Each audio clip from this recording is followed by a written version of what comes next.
Alright guys, I'm back here. Just got this thing reprofiled after I popped the first 1/8 inch of the tip off.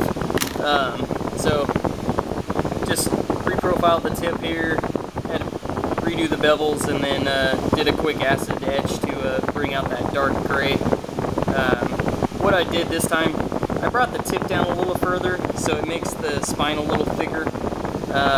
Mostly the fact that it broke when I stabbed the tip into that sapling is for the fact that this knife is not really the greatest design for a fairly hard steel. I do this a lot in 3V and CPM 154, and it holds up extremely well for that. This steel would be better suited for something without such a tight point, or such a pointy point, I guess you'd call it. Maybe without a swedge. This would do real well because it would leave a thicker point. You wouldn't have to worry about it.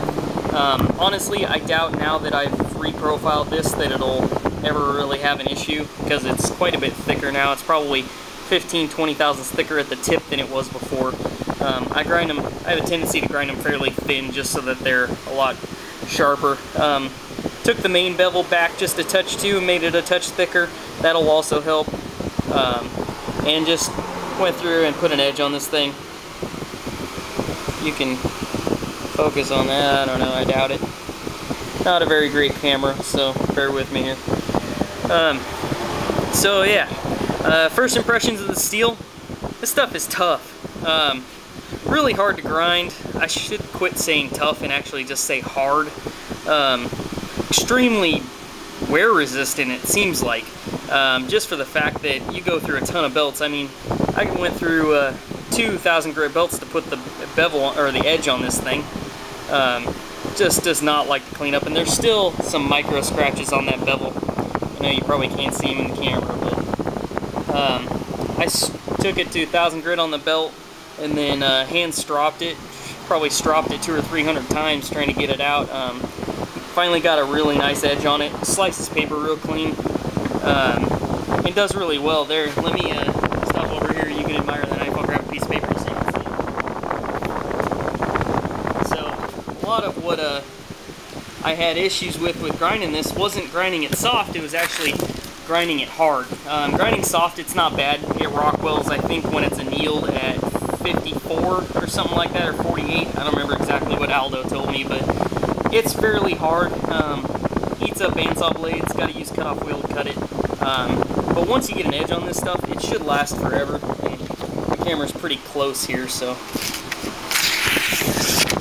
push cuts paper real clean. And I have a feeling getting this edge on here, it should stay for a long time. Sorry, it's a little hard to cut the paper with the fan going and being so close.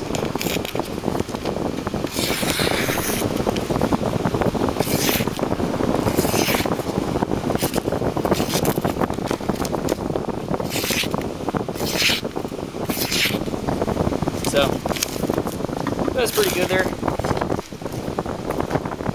I really recommend this steel. It'd be a good recommendation for a Warncliffe or a drop point, something that's got less tip. Like my first line model for the fixed blades, the meat fixed blade, would probably be a good candidate for this in a shorter, like a 4 or 5 inch blade, because it's got a rounded tip and it drops down to really no tip. It's just straight edge.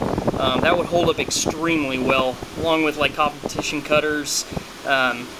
A small folder in this thickness would do pretty well without a swedge on it. I'd really like to try that. I've got some Kawakens folders that I'm going to be making here shortly to test it. Might be a little too pointy for this type of steel. I have some S125V that I may try for that also. But I may try a line, maybe 4 or 5 of these in my A15 models, because they're so thick and beefy. Shouldn't ever have any problems with the points. I have a model that I carry here, and mind the rust. This is CPM M4, and I beat the crap out of it. Don't maintain it. The tip on this, comparatively, would hold up extremely well to this kind of steel. It's very thick, and then it goes to, I don't know what you call it, a modified Tano, Japanese style Tano tip. I don't know. I just like the style because it gives you a secondary cutting edge right here for when you're cutting boxes. Either way, but enough about this one. So, like I said, you can probably be able to source this from Aldo, njsteelbearing.com. Honestly, don't know how much he's got right now. I bought a decent amount of it from him, and then he only had a test batch, I believe. So it may be a little scarce until he can get some more. I actually don't think they've rolled a lot of this out. And if they have, I think it's mostly been overseas and not here. So with any luck, this stuff will hit the market and we can do some crazy, real thick, beefy folders out of it and see how well this stuff holds up, do some more testing. So, alright guys, well I hope you enjoyed the video. Like I said, this one's going out to Aldo at New Jersey Steel Bearing. Shout out to those guys. They're the most wonderful, God-fearing men I've ever met in my life. And Peter and Aldo and Liz and all those guys, they all do a great bang-up job, and they're always on top of it for your steel. So Google them or pull them up, NewJerseySteelBearing.com. Thanks guys, have a good one.